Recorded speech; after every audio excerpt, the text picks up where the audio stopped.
அதானே பார்த்தேன். இன்னும் என்னடா வயல்காரோட டாக் ஆரம்பிக்காம இருக்கு. ஆல்ரெடி சர்ச்சை பிரபலங்கள்லாம் இறக்கி பாத்தீங்கன்னா வீட்டுக்குள்ள இருக்க எல்லாரும் பாத்தீங்கன்னா சண்டை போட்டுட்டு தான் இருக்காங்க. இப்ப பாத்தீங்கன்னா வயல்கார்டு என்ட்ரியா ஒரு 6 பேர்த்த செலக்ட் பண்ணியிருக்காங்க. ஆல்மோஸ்ட் தீபாவளிக்குள்ளே உள்ள விடலாம் வாய்ப்புகள்லாம் இருக்கு அப்படின்னு மாதிரியுமே சொல்லப்படுது. அந்த சர்ச்சையான பிரபலங்களை மீண்டுமே இறக்கிறதுக்காக பிளான் பண்ணியிருக்காங்க.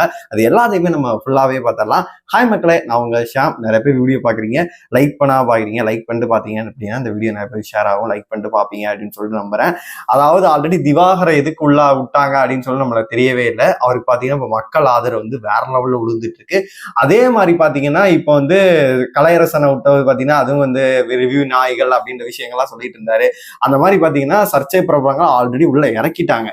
இப்ப பாத்தீங்கன்னா இன்னமும் ஒரு சர்ச்சையா இறக்கணும் அப்படின்னு சொல்லிட்டு அவங்க பிளான் பண்ணியிருக்காங்களாம். ஆல்ரெடி இப்ப இவங்க பாத்தீங்கன்னா திருச்சி சாதனா அவர்கள் வீடியோ கூட போட்டிருந்தேன். என்னையெல்லாம் உங்களுக்கு கண்ணுக்கு தெரியவே இல்லையா, நான்லாம் உள்ள வேற லெவல்ல கண்டென்ட் கொடுப்பேன் அப்படின்ற மாதிரி விஜய் டிவி கண்ணு தெரியலையா அப்படின்னு சொல்லிட்டு அவங்களே வாண்டடா கேட்டிருக்காங்க. ஆல்மோஸ்ட் கலையரசனை இவங்கதான் தேடி போய் அவங்க ஊர்ல போய் பிடிச்சிட்டு தம்பி குக்குத் கோமாளி போறீங்களா இல்ல பிக் பாஸ் போறீங்களா அப்படின்னு சொல்லிட்டு பாத்தீங்கன்னா சான்ஸ் கொடுத்துருக்காங்க. நம்மெல்லாம் எவ்வளவு கஷ்டப்பட்டுட்டு இருக்கோம், நம்மளுக்கெல்லாம் ஏதாச்சும் ஒரு சான்ஸ் கிடைக்குதா அப்படின்ற மாதிரி எல்லா சீசன் 4-5 சீசனா ரிவ்யூ பண்ணிட்டு இருக்கோம். நம்ம அவங்க கண்ணிலே படவே மாட்டோம் போல இருக்கு. நம்மள மாதிரி ரிவ்யூவர்ஸ் எல்லாம் அவங்க கண்ணிலே பட மாட்டாங்க. எத்தனை லட்சம் வியூஸ் போனாலும் நம்ம எல்லாம் கண்ணில் பட மாட்டோம் போல இருக்கு. அதனால இந்த மாதிரி திரும்பியே ஒரு சர்ச்சை பிரபலங்க அவங்க இறக்குவாங்க அப்படின்னு சொல்லிட்டு நம்மளுக்கு கன்ஃபார்மா தெரிஞ்சு போச்சு. ஏன்னா இப்போ ஒரு எக்ஸாம்பிள் இருக்கு. இப்போ அக்கா வேற பாத்தீங்கன்னா மொட்டை அடிச்சு வேற லெவல்ல ஃபார்ம்ல இருக்காங்க. அவங்களெல்லாம் உள்ள விடுறாங்க அப்படின்னா திவாகர் சைட்ல இருந்து சப்போர்ட் பண்ணி இந்த சைட்ல இருந்து பிரச்சனையை பண்ணி வீடே பாத்தீங்கன்னா 2 துண்டா ஆகிறதுல எந்த ஒரு மாற்று கருத்துமே இல்லை.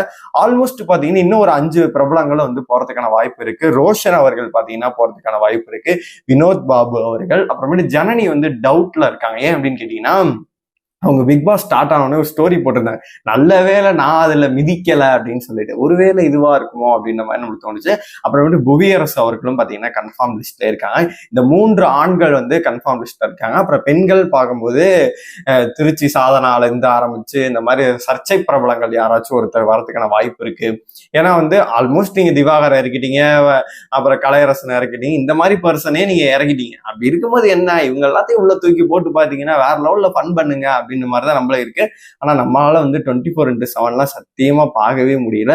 அதனால இந்த 3 பாய்ஸ், இன்னொரு சோபனா அவர்கள் சொல்றாங்க, விஜய் சோபனா அவர்கள்.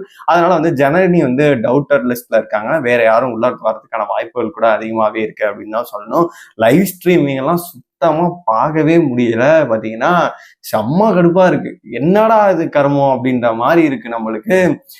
கனி பாத்தீங்கன்னா தன்னை ஒரு தாயாக உணர்ந்து பாத்தீங்கன்னா ஒரு விஷயங்களை பண்ண போறாங்க. பாத்தீங்கன்னா ஒரு சாப்பாடு அவங்களுக்கு நீங்க கொடுக்க கூடாது அப்படின்னு நினைக்கிறீங்க அப்படின்னா கொடுக்க வேணாம், சாப்பாடை கட் பண்ணுங்க. நான் சமைக்கல அப்படின்னு சொல்லிட்டு ப்ரோட்டஸ்ட் பண்ணுங்க. அதை விட்டுட்டு அந்த சாப்பாடு சிக்கன்ல உப்பள்ளி கொட்டுறது, அதுவும் இன்னைக்கு காலையெல்லாம் ஒரு வேலை பார்த்தாங்க பாருங்க. லிட்டரலி எச்சத்தனத்தின் உச்சம் அப்படின்னே நான் சொல்லுவேன். அதாவது இவங்களுக்குன்னு தேவையான ஒரு கஞ்சி நைட் இருந்த குடிக்கிறாங்க. அவங்க அந்த கஞ்சியில உப்பள்ளி கொட்டி அதை குடிக்க விடாம பண்றாங்க. அது இருந்தாலுமே ஒரு சப்போஸ் அவங்க அந்த கஞ்சியெல்லாம் வடிச்சிட்டு தண்ணி ஊத்தி அதை வேற மாதிரி பண்ணி கூட குடிச்சிடலாம் அப்படின்ற ஒரு வைத்தறிச்சல்ல பாத்தீங்கன்னா கிட்டத்தட்ட அந்த தண்ணியில இருக்க அந்த கஞ்சியில இருக்கக்கூடிய அந்த இதெல்லாம் சோறெல்லாம் நல்லா மசைஞ்சு ஒரு வேலையை பாக்குறாங்க.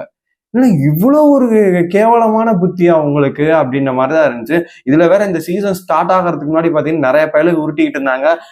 அக்கா தாண்டா டைட்டில் வர, அவங்க வந்தாங்கன்னா பாரு உள்ள எவ்வளவு பெரிய சம்பவம் பண்ணுவாங்கன்னு சொல்லி இந்த எச்சத்தனத்துக்கு அவங்க உள்ள வந்தாங்க அப்படின்ற மாதிரிதான் நம்மளுக்கு சொல்ல தோணுது.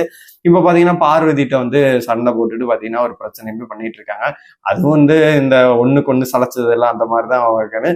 இந்த 3 ப்ரோமோவே நம்ம பார்க்கும்போதும் பாத்தீங்கன்னா சண்டை மட்டும்தான் போயிட்டு இருக்கு. ஒரு காமெடி, ஒரு ஃபன்னு, அதெல்லாம் 3rd சீசன், அப்புறமேல 5வது சீசன் ராஜு இருந்தது, அதோட முடிஞ்சு போச்சு அப்படின்னு தான் சொல்லணும். பிக் பாஸ் வரலாற்றுலே ப்ரோமோலே மண்டேயோட ப்ரோமோலே சண்டேயோட ஆரம்பிக்கிற இந்த சீசனா மட்டும்தான் இருக்கும். அப்படிதான் போயிட்டு இருக்கு. இதுல பாத்தீங்கன்னா உள்ள காஜு காதல் வேற பல காதல்கள் போயிட்டு இருக்கு. இங்க அரோரா இவ துஷாரா இருந்தாலும் திவாகர் நம்ம எப்படியாச்சும் கல்யாணம் பண்ணணுன்ற ஒரு வெளியில இருக்காரு போல இருக்கு. இவருக்கு பாத்தீங்கன்னா அரோரா நீ என்னப்பா செம்மவா, எல்லா இடத்துலயும் வாசனையா இருக்கு, செம்மையா இருக்குன்னு சொல்லி ஏதோ ஆபாச பேச்சுகள். இங்கிட்டு பாத்தீங்கன்னா ஆதிரை காலில இருந்து என்கிட்ட பேசவே மாட்டேங்கிறான், என்னடா ஆச்சு அப்படின்னு சொல்லிட்டு பாத்தீங்கன்னா அங்கிட்டு ஒரு காதல் போயிட்டு இருக்கு. அந்த மாதிரி பாத்தீங்கன்னா ஃபுல் அண்ட் ஃபுல் ஃபைட்டு இந்த காஜு காதல் இதை நோக்கி தான் போயிட்டு இருக்கு. சப்போஸ் இந்த வைல்ட் கார்டு என்ட்ரி வந்தாலும் ஏதாச்சும் மாறுதல்கள் ஏற்படுமா? ஏன்னு கேட்டீங்கன்னா, இது வரைக்கும் அவங்களுக்கு வெளியில் நடக்கிற விஷயங்கள் எதுவுமே தெரியாம இருக்கும். சப்போஸ் வைல்ட் கார்டு என்ட்ரி உள்ள வராங்க அப்படின்னா 6 பேர் 5 பேர் வராங்க அப்படின்னா இவங்களோட ஆட்டத்தையே வந்து மாத்துவாங்க. நம்ம 24x7 பாக்குறதுனால நம்மளுக்கு நல்லாவே தெரியும். அதுலயுமே ஒரு சில விஷயங்களை வந்து பாத்தீங்கன்னா கட்டும் பண்ணுவாங்க. அதனால வந்து அது நம்மளுக்கு ஃபுல் அண்ட் ஃபுல் தெரிஞ்சு போயிடும். இவங்க வந்து நிறைய விஷயத்த ஷேர் பண்ணிடும். இந்த மாதிரி திவாகருக்கு வந்து மக்கள் ஓட்டு போடுறாங்க, இந்த மாதிரி பார்வதிக்கு நெகட்டிவா போயிட்டு இருக்கு, இந்த மாதிரி இவங்க கூட நீங்க சேருங்க, இவங்க கூட இந்த மெர்ஜ் ஆயிக்கங்க அப்படின்னு சொல்லிட்டு பாத்தீங்கன்னா வெளியில யாருக்கு வந்து ஆதரவு அதிகமாவே இருக்கு, யாருக்கு இல்லை அப்படின்னு சொல்லிட்டு சொல்லக்கூடாதுன்னு வெளியில சொல்லி அமிச்சாலும் உள்ள போயிட்டு ஆல்மோஸ்ட் பாத்தீங்கன்னா எல்லாத்தையும் அவங்களால முடிஞ்ச அளவு பாத்தீங்கன்னா பத்த வச்சு எல்லாத்தையுமே சொல்லிடுவாங்க. என்னைய பொறுத்த வரைக்கும் இந்த நான் சொன்ன ஒரு சில பாய்ஸ் கண்டஸ்டன்ட் அவங்கள பொறுத்தளவு இப்போ புவியரசா இருக்கட்டும், வினோத் பாபுவா இருக்கட்டும், ரோஷனா இருக்கட்டும், இவங்க ஆல்மோஸ்ட் வந்து பாத்தீங்கன்னா எந்த ஒரு பிரச்சனையுமே இல்லை. இவங்க வந்து பார்க்கும்போது ஃபேன் ஃபாலோவர்ஸும் இவங்களுக்கு எல்லாம் அதிகமாவே இருக்கு. அதனால வந்து இவங்க நீட்டா சூப்பரா கேம் ஆடுறதுக்கான வாய்ப்பு அதிகமாவே இருக்கு. ஆனா மத்தபடி வந்து ஏதாச்சும் ஒரு சர்ச்சைப்படுவோம், இன்னொரு வேற யாரத்தையும் அமுச்சு விட்டாங்க அப்படின்னா அவங்க போயிட்டு உள்ள பாத்தீங்கன்னா வேற லெவல்ல வந்து சண்டையை போடுவாங்க. அதனால வந்து கண்டிப்பா வந்து என்டர்டைன்மெண்ட்டுக்கு குறையவே இருக்காது. ஆனா வந்து தாறுமாறா போகும். அதுல வந்து எந்த ஒரு குறையுமே இல்லை. என்னை பொறுத்த வரைக்கும் நெக்ஸ்ட் வீக், அதாவது தீபாவளி அப்போ வந்து ஸ்பெஷலா இருக்கட்டும் அப்படின்னு சொல்லிட்டு உள்ள அனுப்புறதுக்கான வாய்ப்புகள் இருக்கு. இல்லாட்டி இந்த சண்டேவே வந்து அனுப்புறதுக்கான வாய்ப்பு இருக்கு அப்படின்ற மாதிரிதான் சொல்லப்படுது. உங்களை பொறுத்த வரைக்கும் இந்த ஆட்டை வந்து மாறுறதுக்கு வயல் கார்டு என்ட்ரி மாறுதலை ஏற்படுத்துமா? எந்த மாதிரியான கண்டஸ்டன்ட் எல்லாம் வயல் கார்டு போனா நல்லா இருக்கும் அப்படின்னு சொல்லிட்டு நினைக்கிறீங்களோ எல்லாத்தையுமே மறக்காம கமெண்ட் பாக்ஸ்ல சொல்லுங்க.